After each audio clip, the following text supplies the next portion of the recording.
Bienvenue sur Top Invest, la chaîne des top d'investissement. Ici, on parle essentiellement d'entreprises de qualité.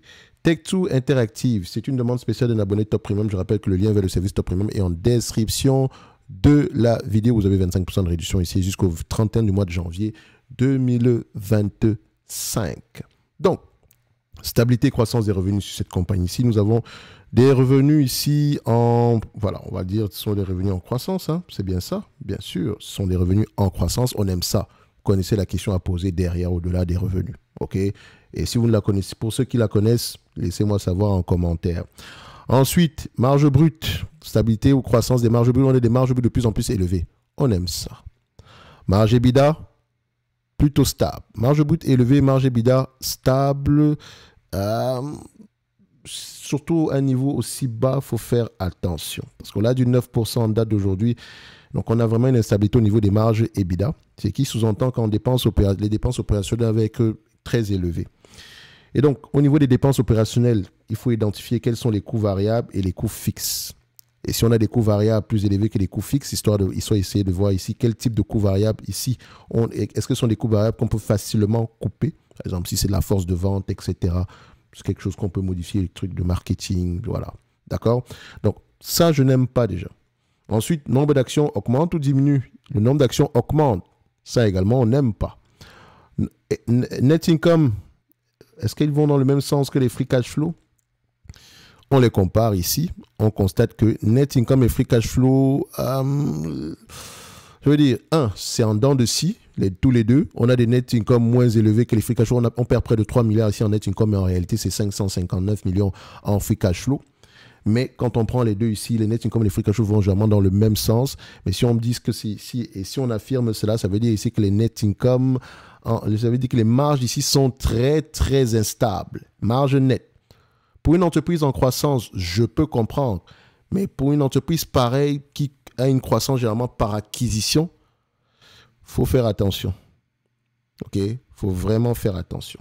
Oui, GTA, blablabli, blablabla, mais pour le moment, ce n'est pas très beau à voir. OK? Ce n'est pas très beau à voir. Et ça ne sera pas le premier GTA, ça ne sera pas non plus peut-être le dernier qui va arriver. Et donc, on ne peut pas sous-entendre que le prochain GTA va sauver l'entreprise.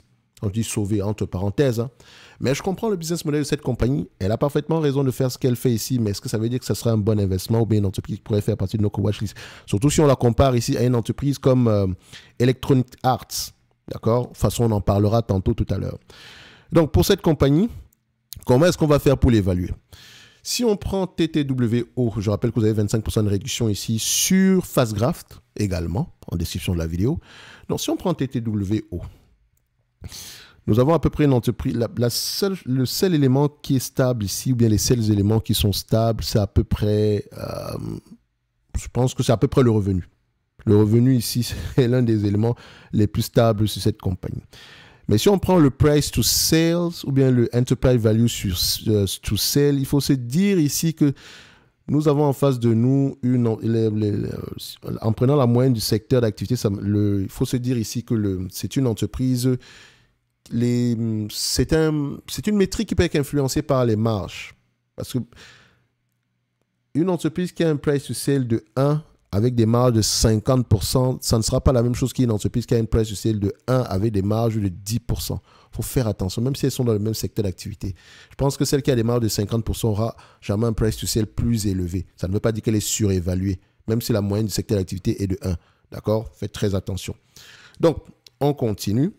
C'est pour ça que je n'aime pas trop la métrique du price to sale. Donc, mais pour évaluer cette compagnie, c'est le seul élément stable, parce que je cherche avant tout la stabilité. D'accord? C'est le seul élément stable que j'ai présentement. Donc, avant même d'y arriver, j'aimerais regarder également le niveau d'endettement. Dette nette du point de vue volume. Le niveau de dette nette ici est aux alentours de 3 milliards 323. C'est une entreprise qui n'a pas l'habitude d'avoir de la dette. Elle a plutôt du cash. D'accord? Donc, malgré le fait que les bénéfices nets les free cash flow soient instables sur les dernières années, c'est une entreprise qui a eu tendance ici à...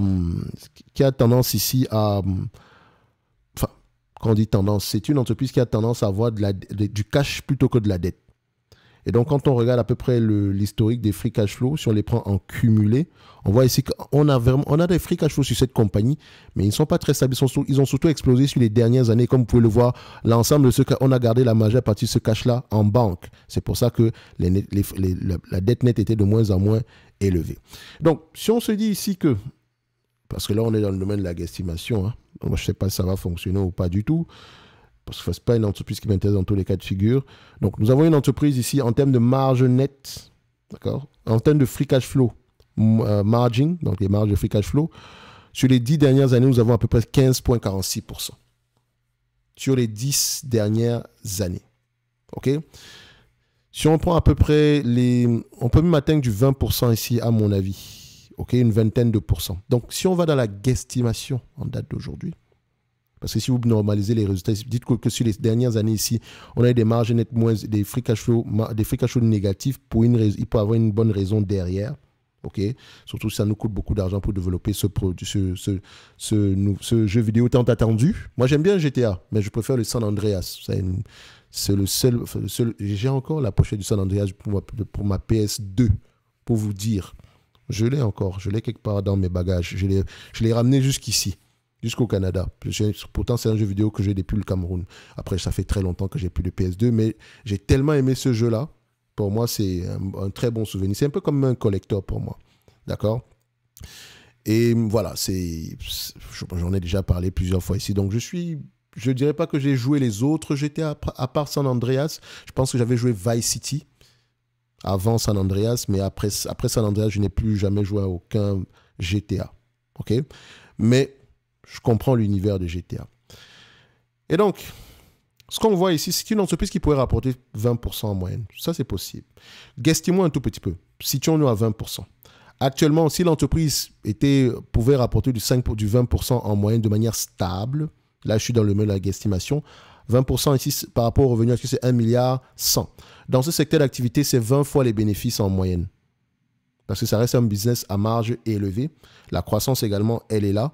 20 fois les bénéfices, ça donne à peu près aux alentours de 22 milliards. Et si j'enlève la dette nette qui est aux alentours des 3 milliards 200, 3 milliards 200 ici, ça nous donne à peu près 18 milliards, à peu près 19 milliards par là. Bon, voilà, on dit à 19 milliards, mais bon, c'est pas plus grave que ça. Divisé par le nombre d'actions, donc divisé par 172 millions d'actions, ça donne à peu près 109 dollars. Premier élément.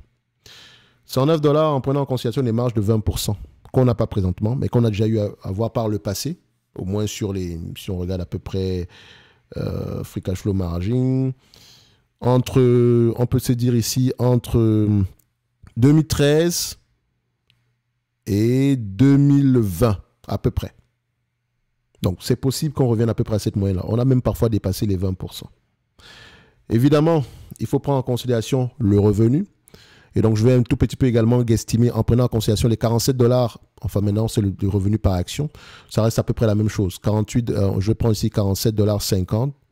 Parce qu'en termes de revenus, les analystes ont tendance à faire de bonnes prévisions. On aime ça. Donc, c'est pour ça que je dis qu'il faut prendre quelque chose d'à peu près stable. Fois 20, toujours en prenant en considération 20%. Si c'est plus que ça, tant mieux. Ça fait 9,50 dollars. 9,50 $ par action. Est-ce que c'est à peu près ce qu'on attend en termes de free cash flow en année N+? Voilà, vous voyez, c'est à peu près à ce niveau-là. OK. Donc, c'est un business qu'on va avoir tendance à payer aux alentours d'une vingtaine de fois les bénéfices. Ça peut m'aller à 20 fois les bénéfices, mais je vais rester à 20 fois les bénéfices. Ça peut m'aller à 25 fois ce que j'ai moi. Donc, ça donne à peu près 190 dollars l'action. 190 dollars l'action sans prendre en considération la dette nette. Et je rappelle ici que l'entreprise a une historique ici de cash net. Donc, il y a de grandes chances qu'elle rembourse cette dette-là très, très rapidement.